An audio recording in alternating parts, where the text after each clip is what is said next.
conhece quais são realmente as leis, se existe lei nesse país, né? Ou se existe somente lei para os pobres, né? Precisamos de alguém como Fidel, não Fidel, como Fidel, com a mentalidade do Fidel, fazer o país crescer e não ficar entregando o país igual o país hoje é entregue. A Amazônia já está entregue, o Acre, Roraima, Rondônia, todos esses países, começando, subindo aqui da região de Goiás para cima, onde existe realmente a mata nativa brasileira, não pertence mais ao país. Porque o país foi vendido, infelizmente, para a França, Estados Unidos, Inglaterra, Alemanha, os quais vêm e retiram tudo o que quer do país e levam gratuitamente. Eu tenho o 2º grau superior, aí estou trabalhando de motorista. Por quê? O mercado não está aberto. O mercado hoje é para QI, para quem tem QI. Quem indica? A emoção que eu teria anterior seria superior à emoção de hoje. Hoje não se tem emoção. Hoje se tem decepção pelo nosso país. Isso um pensamento meu.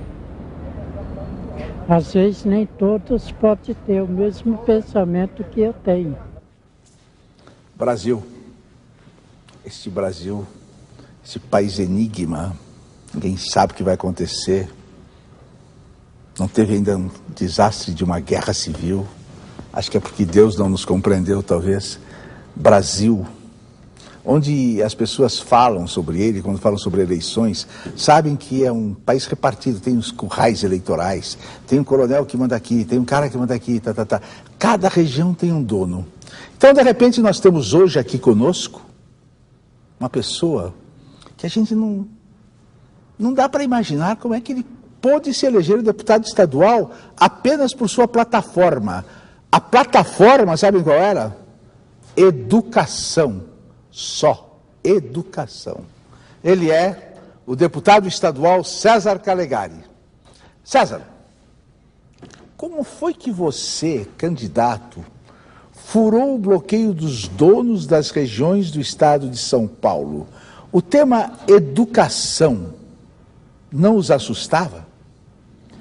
Eu acho que a educação comove quem é principal nesse processo, que é o povo, né? Ao contrário do que muita gente pensa, as famílias pobres brasileiras dão um enorme valor para a área da educação. Tanto é assim que um estudo mostrou que o povo pobre, as mães e pais pobres no Brasil, mantêm os seus filhos na escola durante 9 longos anos, antes de que os seus filhos deixem a escola ou vão para outros caminhos. Então é um esforço extraordinário. E se a gente consegue dizer verdadeiramente, olhando no olho das pessoas, que o compromisso, né, com a mudança do país começa com o compromisso da mudança com a área da educação, todos são capazes de entender.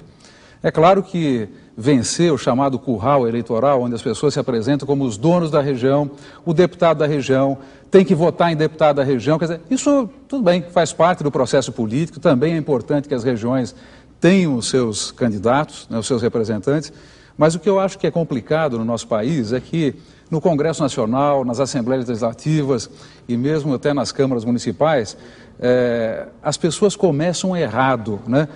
Achando que vão se eleger ou se apresentar como candidatos para serem os representantes junto ao Poder Executivo, né? Como se fosse uma espécie de um facilitador, né, de relacionamentos. Eu vejo que com isso, com a questão do voto distrital, porque é isso mesmo, o Brasil tem hoje uma representação distrital. Na maior parte dos deputados federais, estaduais, são deputados do distrito, da região. E com isso, muitos deputados e deputadas, independente de partido, acabam sendo, enfim, não tem tanto tempo, talvez, para cuidar de temas que nós chamamos temas transversais, que cortam tudo, que estão em todos os lugares, como é o caso da educação, como é a questão do meio ambiente. Quer dizer, temas como esses acabam sendo cada vez mais raros no processo legislativo, mas é muito presente diante da necessidade do povo. E que é totalmente possível você ser bem-sucedido no processo político eleitoral com ideias. A educação tem uma verba que não estava sendo respeitada pelo governo de São Paulo. Tinha uma razão? Bom, o governo estava deixando de aplicar recursos na educação, tinha uma visão de que a educação deveria ser objeto de fazer economias e acabou, de fato, comprovadamente, a CPI foi instituída, eu fui o presidente da CPI e nós provamos que o governo acabou desviando da área da educação para outras áreas de governo, desviou 6 bilhões e 400 milhões de reais. O dinheiro da educação chegou ao cúmulo de ser, inclusive, desviado para o Jardim Zoológico no estado de São Paulo. Isso eu não estou falando de pouco dinheiro, não. Mais de 340 milhões de reais. E muitos outros problemas. Agora, primeiro, a CPI foi realizada, chegou ao fim. Muito né? Fora desse dinheiro, a gente fica atrapalhado. Por exemplo, com esse dinheiro que foi para o zoológico, com esse outro dinheiro, o que se faria para a educação? Explica para nós, para a gente entender. Nós vamos falar $1 bilhão, 640 milhões. O que esse dinheiro faria para a educação? Diga para nós. Por exemplo, o dinheiro que comprovadamente foi desviado para a área de zoológico, esportes, turismo e outras atividades que não podem ser a área educacional, esse dinheiro daria para se construir 340 escolas novas, para gerar vagas, né, para estudantes, jovens e crianças, de quase 500 mil crianças e jovens no estado de São Paulo. Esse dinheiro dá para você fazer capacitação e atualização de professores durante 30 anos, né, num estado grande como São Paulo. Você está fazendo uma provocação violenta ao governo que não fez isso. Mas de forma alguma, quem provocou a lei e o bom senso até do estado de São Paulo foi o governo. Nós fizemos apenas o que temos que fazer, e os deputados, todos nós, temos o dever de exercer esse papel fiscalizador. Nós somos eleitos pelo povo para exercer isso, esse trabalho de fiscalização. Nós temos imunidade parlamentar, inclusive, para poder ter a coragem, em nome da população a quem representamos, para exigir as explicações do governo que frequentemente eles não dão.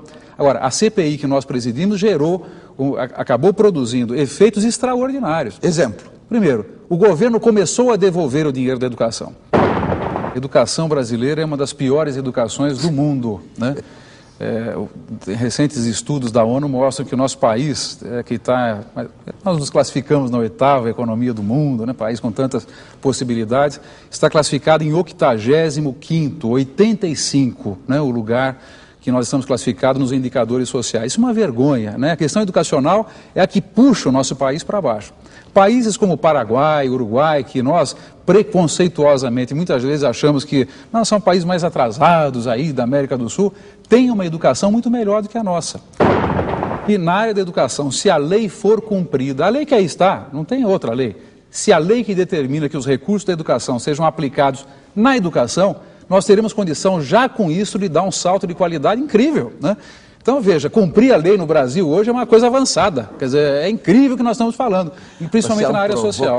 Hein, Calegari? A população brasileira tinha que se unir mais para se revoltar mais contra as coisas que têm acontecido, e a população brasileira não tem essa característica de se unir contra uma causa. Não? Fica todo mundo no seu cantinho achando que está tudo muito bem. Outro dia nós conhecemos um homem que tinha consciência limpa. Ele nunca usou. Como você usa a sua consciência, tem momentos pesados. Então eu quero perguntar a você, que pessoa faria você atravessar a rua para não passar por ela? Atravessar a rua para não passar por ela? Ah, não cruzar com ela? Olha, Nós estamos entrando numa fase que, de uma maneira muito diferenciada aqui e acolá, vai se fazendo uma crítica muito forte, popular mesmo, né?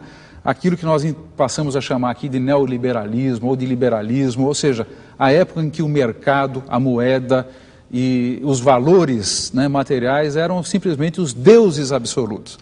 Eu estou notando, né, que em muitos sintomas, em muitas coisas, começam a aparecer a maneira de pensar de que um outro mundo é possível. E um outro mundo que nós possamos recuperar agora, com o nosso talento. Que valores? Os valores humanos. Valores que já não são novos, mas que são valores nossos.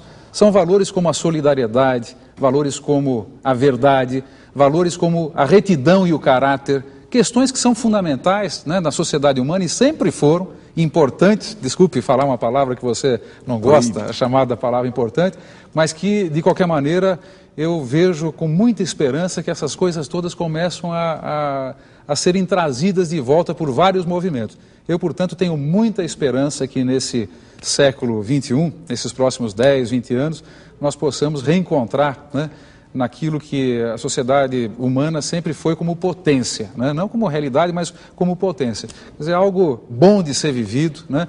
A capacidade de produzir, né, a si própria de uma maneira humana, simplesmente humana.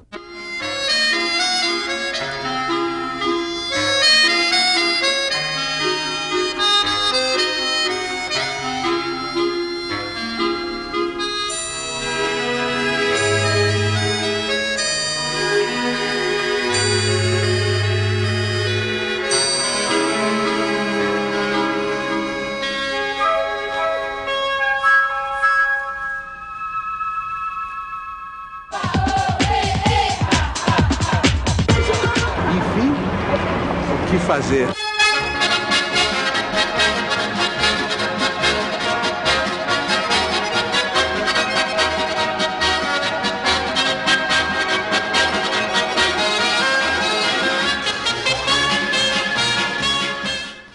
É um país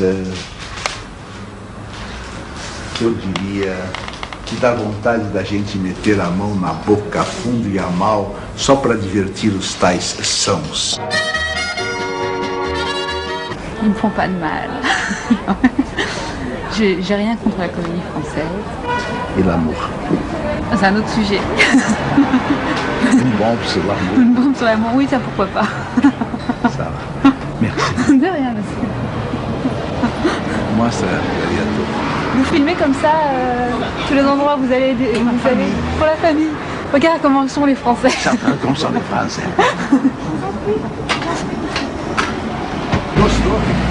Quer mostrar os livros? Tá bom, mostra esses livros.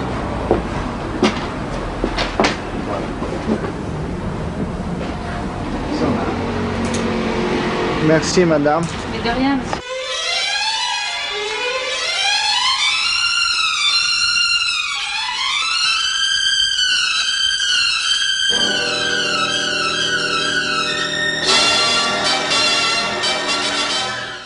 Qual o objetivo de Picasso, meu Deus? Qual o objetivo? Senhores que pretendem nos moralizar, primeiro nos deem o que comer. Comer primeiro, depois a moral.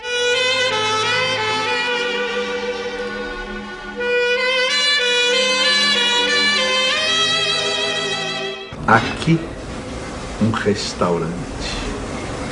Lá, o mar. O mar. O mar das outras terras é belo. Só o mar das outras terras é que é belo.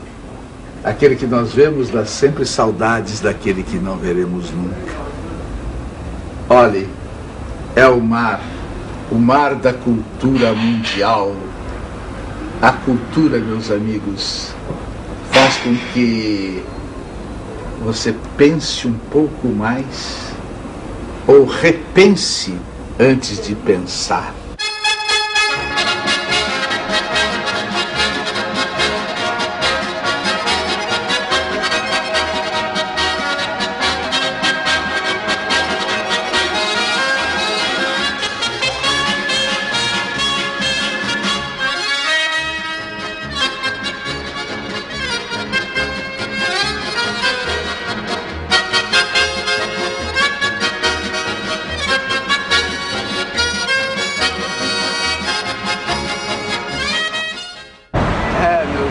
A vida é assim, tem a cultura, mas tem a invasão dos McDonald's pelo mundo.